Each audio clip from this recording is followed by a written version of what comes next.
तो चलिए इस वीडियो में हम बात कर लेते हैं आईएसएल सीजन 7 खत्म होने के बाद आईएसएल सीजन 8 के लिए टॉप 10 ट्रांसफर अपडेट के बारे में। इसी वीडियो में मैं आपको टोटल 10 ट्रांसफर अपडेट देने वाला हूं जो कि बड़ा अपडेट है, और उसके साथ साथ मैं आपको बाकी जो ट्रांसफर अपडेट है वो आज के अभी टॉक एपिसोड में ही दे दूंगा। उसके लिए थोड़ा वेट कीजिए, लेकिन इस वीडियो में हम टॉप 10 ट्रांसफर अपडेट कवर कर लेते हैं आईएसएल सीजन 7 खत्म होने के बाद। तो मैं आपको सबसे पहले फर्स्ट और सेकंड अपडेट एक साथ ही दे देता हूं, क्योंकि दोनों ही आ रहा है एक ही टीम की तरफ से, जो कि है एटीके मोहन बागान।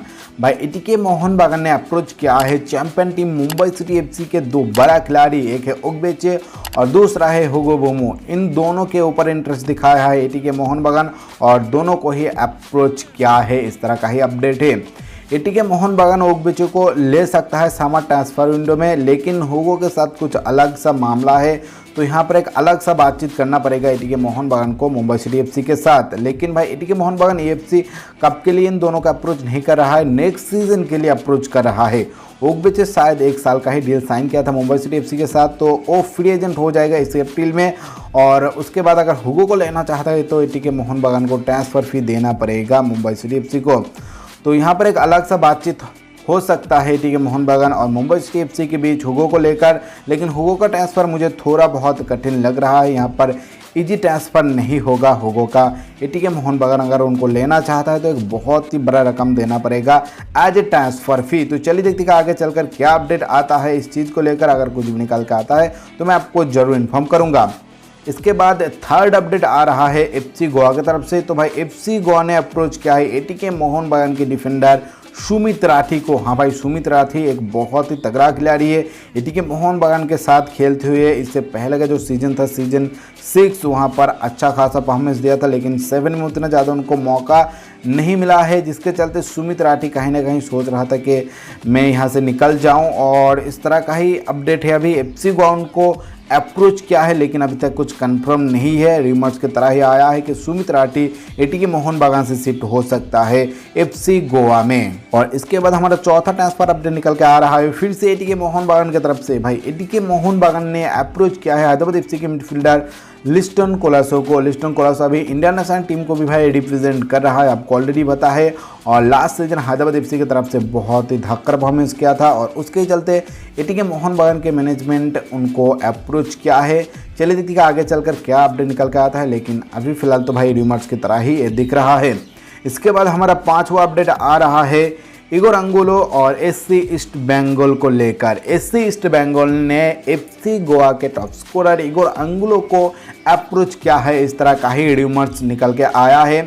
अभी तक मैं आपको र्यूमर्स के तौर पर ही बता सकता हूं, क्योंकि एससी ईस्ट बंगाल के अंदर भाई अभी भी कुछ प्रॉब्लम चल रहा है। उनके इन्वेस्टर और जो मैनेजमेंट है टीम का, दोनों के बीच अभी तक जो टर्म शीट है वो अभी तक क्लियर नहीं है, तो ट्रांसफ़र उनका रुका हुआ है, लेकिन र्यूमर्स तो लगातार निकल के आता ही जा रहा है। अभी र्यूमर्स है कि भाई इगोर अंगुलो का अप्रोच क्या है एससी ईस्ट बंगाल। अगर उनका जो टर्म्स एंड मैटर है वो क्लियर हो जाता है तो कहीं ना कहीं हमें अपडेट आगे बढ़ता हुआ दिखाई दे सकता है, लेकिन फिलहाल अभी आपको र्यूमर्स के तरह ही मैं आपको बताऊंगा कि Igor Angulo SC East Bengal के साथ कनेक्शन में है। और इसके बाद 6 नंबर ट्रांसफर अपडेट निकल के आ रहा है चेन्नई एफसी की तरफ से। चेन्नई एफसी ने भाई अप्रोच किया है नॉर्थ यूनाइटेड एफसी के मिडफील्डर गल्लेगो को। गल्लेगो शायद नॉर्थ यूनाइटेड एफसी से शिफ्ट हो सकता है इस सीजन चेन्नई एफसी में, इस तरह का ही रिमर्स निकल के आया है, क्योंकि गल्लेगो इस अप्रैल में फ्री एजेंट हो जाएगा। 1 साल का ही डील साइन किया था गल्लेगो के साथ नॉर्थ यूनाइटेड एफसी, और नॉर्थ यूनाइटेड एफसी चाहे तो उनको फिर से रिटर्न कर सकता है। एक अलग सा ही बॉन्डिंग है गल्लेगो के साथ नॉर्थ यूनाइटेड एफसी का, और इसीलिए मुझे लग रहा है कि कहीं ना कहीं फिर से अप्रोच करेगा नॉर्थ यूनाइटेड एफसी गल्लेगो को लेने के लिए। लेकिन दूसरी तरफ भाई चेन्नई एफसी भी कोशिश कर रहा है कि गल्लेगो किसी तरीके से उनके टीम में आ जाए, तो उनका टीम थोड़ा बहुत स्ट्रांग लगेगा नेक्स्ट सीजन में, और भी ज़्यादा काम करना पड़ेगा चेन्नई एफसी को, लेकिन गल्लेगो अगर आ जाता है तो यहाँ पर सोने पे सुहागा हो सकता है। और इसके बाद हमारा 7वां ट्रांसफर अपडेट निकल के आ रहा है नॉर्थ यूनाइटेड एफसी के ही तरफ से, जो कि एक बहुत ही बड़ा अपडेट है। नॉर्थ यूनाइटेड एफसी में साइन हो सकता है जे लाल पेखलुआ। हाँ भाई, जे लास्ट सीजन खेला था इस ईस्ट बंगाल की तरफ से, लेकिन उतना ज़्यादा प्रभावशाली वो साबित नहीं हो पाया था, मौका भी ज़्यादा उनको नहीं मिला था, और उसके ही चलते जे शायद ऐसे ईस्ट बंगाल से निकल कर जा सकता है नॉर्थ यूनाइटेड एफसी की टीम में। इस तरह का ही रूमर्स हमारे पास अभी तक पहुंचा है, जो कि बहुत ही बड़ा फायदेमंद चीज़ साबित हो सकता है नॉर्थ यूनाइटेड एफसी के लिए, क्योंकि उनका लोकल खिलाड़ी है जे और मुझे लग रहा है कि कहीं ना कहीं ये ट्रांसफ़र आपको दिखाई दे सकता है इस ट्रांसफ़र विंडो में। नेक्स्ट इसके बाद हमारा 8 नंबर ट्रांसफर अपडेट आ रहा है ओडिशा एफसी की तरफ से। तो भाई ओडिशा एफसी ने अप्रोच किया है एससी ईस्ट बंगाल के गोलकीपर दिव्यजीत मजुमदार को। दिव्यजीत मजुमदार आपको नेक्स्ट सीजन शायद ओडिशा एफसी के रंगों में दिखाई दे सकता है, क्योंकि दिव्यजीत मजुमदार मुझे लग रहा है कि कहीं ना कहीं एससी ईस्ट बंगाल से निकलने वाला है और उसके ही चलते ओडिशा एफसी उनको साइन करेगा। तो चलिए देखते हैं कि आगे चलकर क्या प्रोग्रेशन होता है इस मामले को लेकर। अगर कुछ भी नया आता है तो मैं आपको जरूर इन्फॉर्म करूंगा।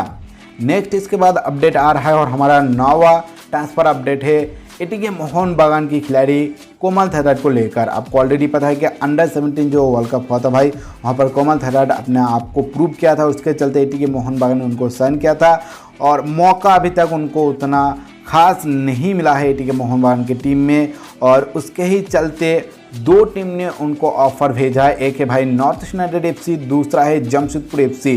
तो कोमल कहीं ना कहीं भाई मुझे लग रहा है कि इस सीजन में निकल सकता है और निकल कर वो जा सकता है नॉर्थ यूनाइटेड एफसी की टीम में या जमशेदपुर एफसी की टीम में। इस तरह का ही अपडेट है। आगे चलकर अगर कुछ भी प्रोग्रेशन होता है तो मैं आपको जरूर इन्फॉर्म करूंगा। और इसके बाद हमारा नंबर 10 ट्रांसफर अपडेट निकल के आ रहा है। 10वां ट्रांसफर अपडेट है एटीके मोहन बागान की तरफ से। तो भाई एटीके मोहन बागान ने अपना मन बना लिया है फिर से रॉय कृष्णा और डेविड विलियम्स के जोड़ी को रिटर्न करने के लिए नेक्स्ट सीजन में भी और एफसी कप में भी। रॉय कृष्णा और डेविड विलियम्स आपको एटीके मोहन बागान के जर्सी में ही नजर आएगा। इस तरह का ही अपडेट है। तो रॉय कृष्णा फिर से 1 साल का डील साइन करने वाला है एटीके मोहन बागान के साथ, और साथ साथ डेविड विलियम्स भी रिटर्न होने वाला है। इस तरह का ही अपडेट है जो कि हमारा नंबर 10 अपडेट था। और इसके बाद मैं आपको कुछ बोनस अपडेट भी दे देता हूँ जो कि ट्रांसफ़र अपडेट ही है। तो सबसे पहले भाई संजीव स्टालिन, इसके बारे में मैंने आपको बताया था, बहुत ही होनहार खिलाड़ी है। ये पुर्तगाल में जाकर स्ट्रगल किया है, पुर्तगाल में ट्रेनिंग किया है और वो अब पूरी तरीके से शिफ्ट हो चुका है केरला ब्लास्टर्स एफसी की टीम में। इससे पहले मैंने आपको रिमोर्स बताया था, लेकिन अब वो कन्फर्म हो चुका है। संजीव स्टालिन शिफ्ट हो चुका है केरला ब्लास्टर्स एफसी की टीम में, जो कि ISL सीजन 8 खेलने वाला है।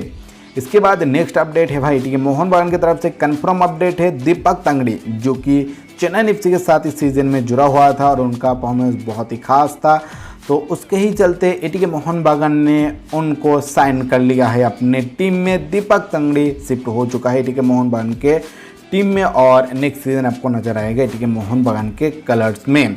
इसके बाद हमारा नेक्स्ट और लास्ट अपडेट है बोनस अपडेट में से, और भाई ओडिशा एफसी की तरफ से।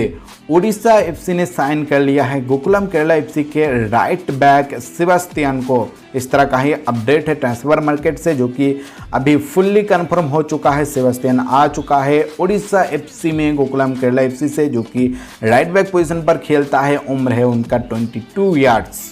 तो ये रहा भाई ISL से जुड़े टॉप 10 ट्रांसफर अपडेट। साथ साथ मैंने आपको कुछ बोनस अपडेट भी बता दिया। आपको वीडियो कैसा लगा कमेंट करके ज़रूर बताइए, और अगर कुछ भी पूछना है तो आप कमेंट बॉक्स में पूछ सकते हो।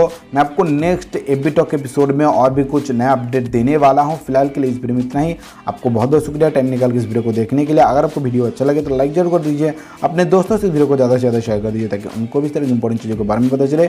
और आपने अभी तक चैनल को सब्सक्राइब नहीं किया है तो चैनल को सब्सक्राइब करने के बाद ऑल नोटिफिकेशन ऑन कर दीजिए, ताकि आपको फटाफट नोटिफिकेशन मिल जाए जब भी मैं वीडियो अपलोड करूँ।